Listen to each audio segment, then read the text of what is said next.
വാളുമായി തന്നെ കൊല്ലാൻ വരുന്ന പരീക്ഷത്തിന്റെ നേരെ കലി ഒരു അടവ് പ്രയോഗിച്ചു.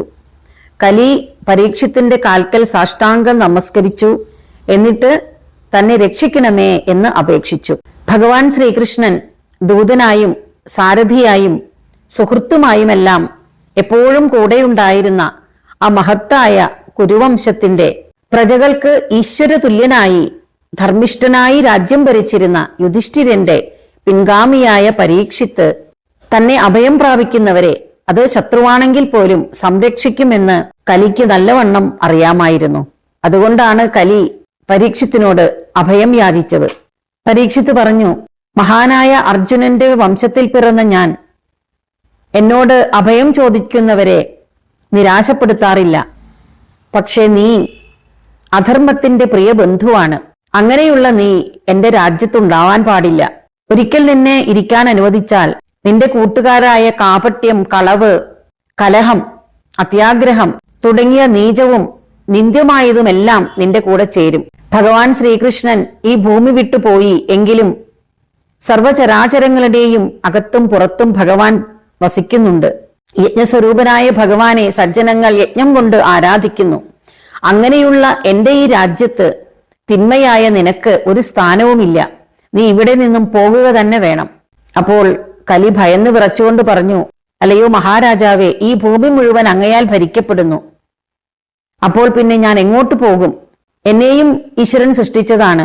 നന്മ സൃഷ്ടിച്ച ഈശ്വരൻ അതിന്റെ പ്രതിച്ഛായയായ തിന്മയും സൃഷ്ടിച്ചിട്ടുണ്ട്. ഞാനും സൃഷ്ടിയിൽ അകപ്പെട്ടതാകിയാൽ എനിക്കും എവിടെയെങ്കിലും സ്ഥിതി ചെയ്യുക തന്നെ വേണം. എന്റെ സൃഷ്ടിക്കും ഭഗവാൻ ഒരു ഉദ്ദേശമുണ്ട്. അതുകൊണ്ട് എന്നോട് ഇവിടെ നിന്നും പോകണമെന്ന് ആജ്ഞാപിക്കുന്ന അങ്ങ് എവിടേക്ക് പോകണമെന്ന് കൂടി പറഞ്ഞു തരണം. പരീക്ഷിത്തൊരു നിമിഷം ആലോചിച്ചു. എന്നിട്ട് പറഞ്ഞു, നീ പറയുന്നത് ശരിയാണ്.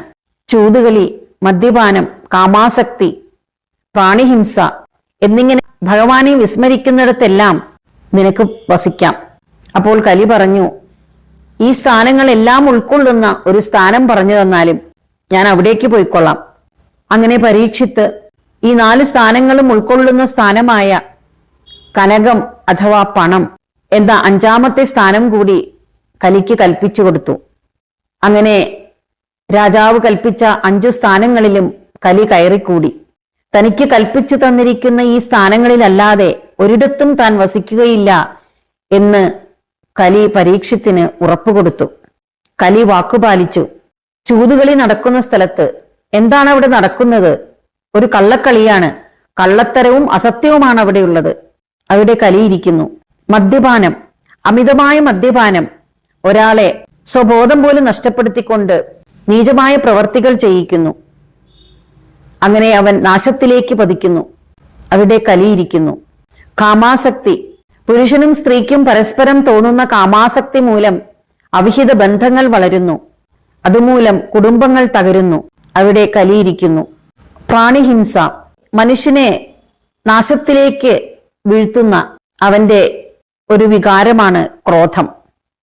ആ ക്രോധം ഒരു മനുഷ്യനെ നിയന്ത്രിക്കാൻ സാധിച്ചില്ലെങ്കിൽ ആ മനുഷ്യനല്ലാതായി തീരും. നാം പലപ്പോഴും പറയാറുണ്ട്, ദേഷ്യം കൊണ്ട് ഇരിക്കുന്ന ഒരാളെ അയാൾക്ക് കലി കയറിയിരിക്കുകയാണെന്ന്.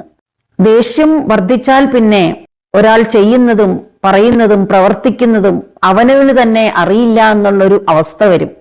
പലപ്പോഴും പലരോടും പരുഷമായി സംസാരിക്കും. പരുഷമായ വാക്കുകൾ പറഞ്ഞ് മറ്റുള്ളവരെ വേദനിപ്പിക്കും. അകാരണമായ ഒരു പ്രാണിയെ ഹിംസിക്കുന്നതിന് തുല്യമാണ് കഠിനമായ വാക്കുകളെ കൊണ്ട് ഒരാളെ മുറിവേൽപ്പിക്കുന്നത്. ഇവിടെ കലിയിരിക്കുന്നു. പണം, അത് മനുഷ്യന് ആവശ്യമായ ഒരു കാര്യമാണ്. മനുഷ്യന് അവന്റെ അടിസ്ഥാന സൗകര്യങ്ങൾ നേടിയെടുക്കുന്നതിനും കുടുംബത്തെ സംരക്ഷിക്കുന്നതിനുമെല്ലാം പണം ആവശ്യമാണ്. അത് ശരിയായ രീതിയിൽ സമ്പാദിക്കണം. മാത്രമല്ല, ആവശ്യമുള്ളത്ര മാത്രം സമ്പാദിക്കണം. താൻ സമ്പാദിച്ചത് പോരാ, തനിക്ക് ഇനിയും സമ്പാദിക്കണം എന്ന് കരുതി പണത്തിന്റെ പിന്നാലെ പായുമ്പോൾ മനുഷ്യൻ അധാർമികനാകുന്നു. പണത്തോടുള്ള ആസക്തി മനുഷ്യനെ പലതും ചെയ്യാൻ പ്രേരിപ്പിക്കുന്നു. മറ്റുള്ളവരുടെ ധനം കൊള്ളയടിക്കുന്നു. അഹങ്കാരമത്തനായി തീരുന്നു. പണം ധാരാളമായി ഉണ്ടാകുമ്പോൾ പണം കൊണ്ട് തനിക്ക് ഈ ലോകത്തു നിന്നും എന്തും നേടാം എന്നുള്ള അഹങ്കാരവും സ്വാഭാവികമായും വന്നു ചേരുന്നു. താൻ സമ്പാദിച്ച ഈ സ്വത്ത് മുഴുവൻ തന്റെ മിടുക്കുകൊണ്ട് നേടിയതാണ്. ഇതെല്ലാം തനിക്കും തന്റെ കുടുംബത്തിനും അനുഭവിക്കാനുള്ളതാണ്, അത് മറ്റൊരാൾക്കും പങ്കുവെക്കാനുള്ളതല്ല എന്നിങ്ങനെ അഹന്തയും സ്വാർത്ഥ തൽപരനുമാകുന്നു. ഈ സ്വാർത്ഥ ചിന്ത മൂലം അവനിൽ നിന്ന് ദയയും വിനയവുമെല്ലാം നഷ്ടമാകുന്നു. പണത്തിനും സ്വത്തിനും വേണ്ടി മനുഷ്യർ തമ്മിൽ തർക്കവും ശത്രുതയും കലഹവുമെല്ലാം ഉണ്ടാകുന്നു. പലപ്പോഴും ഈ കലഹവും തർക്കവുമെല്ലാം കൊല്ലും കൊലയിലും ചെന്ന് അവസാനിക്കുന്നു. ഇവിടെ കലിയിരിക്കുന്നു. ലൗകികമായ ആസക്തിയും അതുമൂലമുണ്ടാകുന്ന വിപത്തുക്കളും കണ്ട് കുഞ്ചൻ നമ്പ്യാർ കനകം മൂലം കാമിനി മൂലം കലഹം പലവിധം ഉലകിൽ സുലഭം എന്ന് സമൂഹത്തിനെ പരിഹസിച്ചെഴുതിയ വരികൾ എത്ര ശരിയാണ്. ഇത്തരത്തിൽ കലിദോഷത്താൽ അനുദിനം അധപ്പതിച്ചുകൊണ്ടിരിക്കുമ്പോൾ മനുഷ്യന് ആപത്തുകളും കഷ്ടപ്പാടുകളും വന്നുകൂടുന്നു. അങ്ങനെ ആപത്തുകളിൽ അകപ്പെട്ട് ബുദ്ധിമുട്ടുമ്പോൾ അതുവരെ ദൃഢമായി കൊണ്ടിരുന്ന ആ സ്വാർത്ഥ ചിന്തയും വിനയമില്ലായ്മയും നിർദ്ദയത്വവും എല്ലാം അലിഞ്ഞ് ഇല്ലാതാകുന്നു. ആപത്തിൽ നിന്നും രക്ഷപ്പെടുന്നതിനായി ഭഗവാനെ ആശ്രയിക്കുന്നു. അതുവരെ ഭഗവാന് വിമുഖരായി നടന്നവരെല്ലാം ഭഗവതോന്മുഖമായി ചിന്തിക്കാൻ തുടങ്ങുന്നു. അതാണ് കലി പറഞ്ഞത്, തന്നെ സൃഷ്ടിച്ചതിലും ഭഗവാന് ഒരു ഉദ്ദേശമുണ്ട് എന്ന്.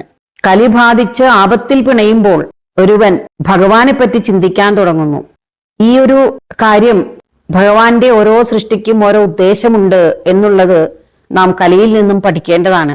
ഈ കലികാലത്ത് നമുക്ക് ചെയ്യാൻ സാധിക്കുന്നത് കലി ബാധിച്ചിരിക്കുന്ന ഈ സ്ഥാനങ്ങളിൽ അകപ്പെടാതെ നോക്കുക എന്നുള്ളതാണ്.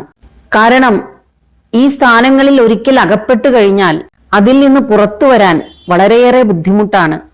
കലി ബാധിച്ചത് കൊണ്ട് തന്നെ അതിൽ നിന്നുള്ളൊരു മോചനം വലിയ പ്രയാസമാണ്. അപ്പോൾ ഈ സ്ഥാനങ്ങളെല്ലാം നമുക്ക് ഉപേക്ഷിക്കാൻ കഴിയുന്ന സ്ഥാനങ്ങളാണ്. പണം നമുക്ക് തീരെ ഉപേക്ഷിക്കാൻ സാധിക്കുകയില്ല, എന്നാൽ പണത്തോടുള്ള ആസക്തി ഉപേക്ഷിക്കാമല്ലോ. അതാണ് ചെയ്യേണ്ടത്.